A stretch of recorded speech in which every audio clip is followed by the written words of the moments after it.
Good morning sa inyo mga boundary at papasok na ako sa trabaho. Samahan nyo ako guys, may ita-timing ako guys. Magpapalit ako ng timing belt, sub-tensioner at tensioner bearing nya. So, samahan nyo ako guys. So, ito yung helmet ko ngayon kasi magbabike lang ako. Ito yung gagamitin kong bike. So, pahinga muna yung aking RS. So, malapit lang naman guys yung pinapasukan ko. Kaya nagbabike ako tsaka para exercise din. Pag-breakfast na din ako. So, tara na. A few moments later. So, ayan guys yung pang-araw-araw na dinadaanan ko itong C5 extension. Ayan. So, hinawakan ko na lang yung tripod natin. Mela Hotel. Sound trip po na kayo guys.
So, malayo-layo din. Kagandahan nakabike, makakapasok ka hanggang sa loob. Woo! Hinihingal ako dun. So, ayun yung lalakaran natin. Halimbawa, iniwan natin yung motor natin. Maglalakad tayo hanggang dito sa loob. Ayun kasi yung rules nila dito.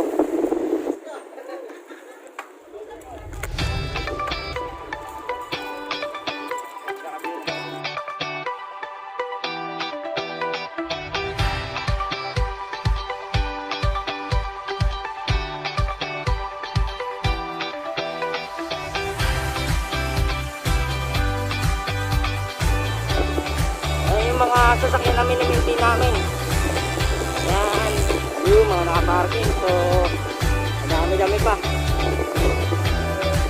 Ayun gagawin mo din guys. So, ito na yung entrance. Pasok.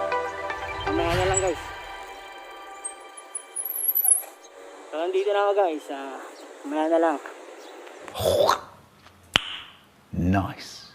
May papalitang timing belt na highways. Ayun yung timing mark nyo. Ayan, ayan. Yung timing mark na sa taas. Tapos yung guhit, hindi makita eh. Ayun yung guhit guys. Ito. Ayan yung guhit. Oh, ayan.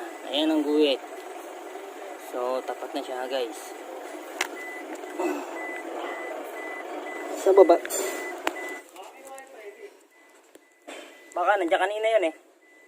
Ayun guys. Kikita niyo yung araw. Ayun yung araw. Ito, napakaliit yung kanyang timing mark dito sa ilalim. Yan, hindi niyo natin masyadong guhit lang, konti lang. Ayan, yan yung may kulay blue. May maliit na gatlayan dyan. Dyan nakatapat yung araw na yun. Dapat magkatapat yan. Tsaka dun sa taas. Ayun ang kanyang timing mark. So magpapalit tayo ng timing belt. Timing belt niya. Papalitan natin timing belt, tensioner, tsaka yung kanyang bearing. Magpapalit tayo. Alright. Let's start the job.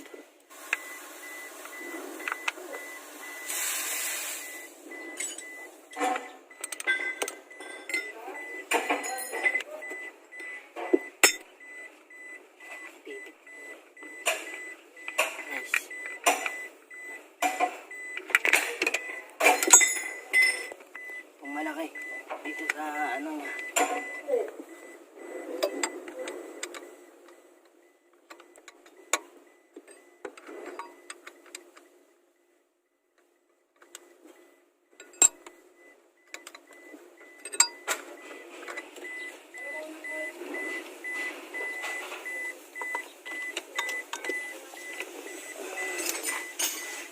Palitan nyo ito. So ito guys yung ating ikakabit na tensioner at sub-tensioner. Yung timing belt niya, Toyota brand. Alright. Yan guys, nakakabit na. Yung marka tatandaan lagi. Yan yung marka niya. Sa baba.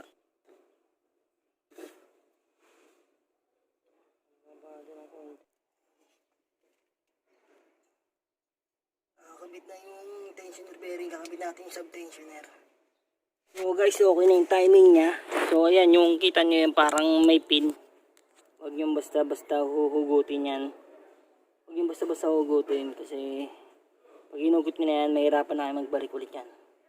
Bali hugutin nyo yan pag nakakabit na, naka-timing. So yan guys, hugutin na natin, naka-timing na tayo.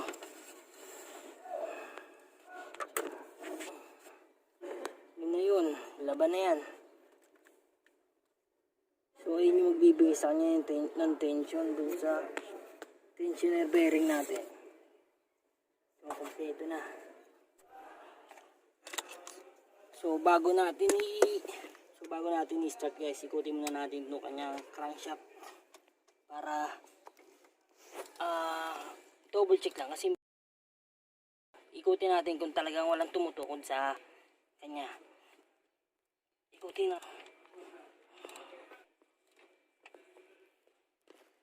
Natin. Yan. Timing naman dito. Ikot na natin siya ng tinanggal ko yung battery niya kasi baka mamaya may mag-start para secured yung unit natin. Ang dami ng kamay ko.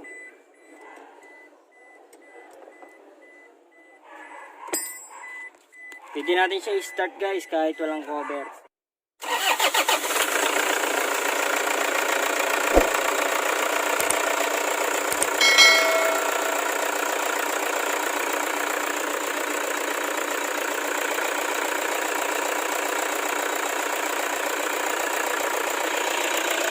So okay naman yung pag-timing natin guys, umandar siya. Kompletuhin na natin.